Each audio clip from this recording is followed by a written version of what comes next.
I call the member for Bowman. Thank you, Deputy Speaker. And what started in this place as a lone voice that we focus on the 0 to 5-year-old children and battle against vulnerability is now growing in momentum. This year we formed the Early Childhood Parliamentary Friends Group that identifies the important role of policy in the 0 to 5 space. And why are we doing it? Because society's long-term economic benefit lies in our ability to maximise social development, and from social development comes obviously physical and economic capital. Look, Deputy Speaker, we need all hands on deck in a high-wage developed economy to be able to compete against lower-wage economies and to make sure that we can preserve the quality of life that we have in this country. We need all hands on deck and, figuratively speaking, all minds on deck.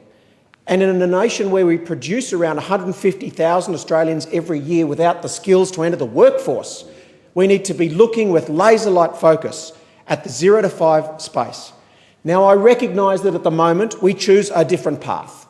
At the moment, we choose areas like pre-employment training, increasing school attendance, increasing incarceration capacity, and working on adult literacy. But it's all too late and way too expensive. Look, Deputy Speaker, we need, as other developed economies need to, look at how much money we spend not just in parent care, where we put children somewhere while we can go to work, but actually look genuinely and intensively at childhood education from the age of 18 months. Some children never go to school. They are homeschooled in highly capable families. The rest of us send our children to school at the age of 6 and increasingly preschool at 5. But, Deputy Speaker, there's 20% of Australians with vulnerable children who need some form of educational intervention earlier than this chosen figure of 5 years of age. A biopsychosocial check of every child in the AEDI at the age of 5 is an important improvement by the previous Labor government on what we were doing prior to that. But honestly, we know now that at 18 months of age, we need to be looking for vulnerability and supporting parents in their complex lives where they're unable to give children what you and I take for granted. This is not about the state taking over. This is about recognising that for every welfare-dependent Australian, we face a $3.5 million bill per person in health, pensions, incarceration, public housing and income replacement costs. $3.5 million per person.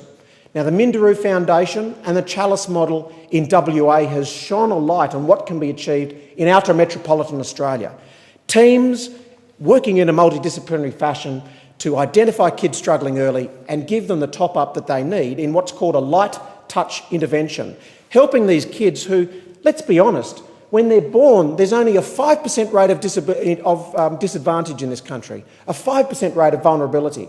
What do we do to our children to get it to 27% in those following 5 years? It's what we're not doing as a community for those first 5 years of life. Now, we need to make this a welcoming, additional service that people want to opt into. We have $30 billion of childcare money being spent in the forward estimates. But increasingly, the increase in quality of training of staff is only the first step. Ultimately, it's about what we can do to help these families who need that help most. Some of the most needy families never consider childcare. I'm sorry, it's not good enough to leave your child with grandma or extended family if by the time they get to school they don't know how to hold a pencil or which end is the front of a book. These children will start off on a 12-year school career of basically hiding their vulnerability through poor behaviour. And that's what rips apart classrooms, Deputy Speaker. That's what makes it impossible to teach 28 children when 3 of them are throwing furniture through the windows or abdicating education the minute the parent drops them off.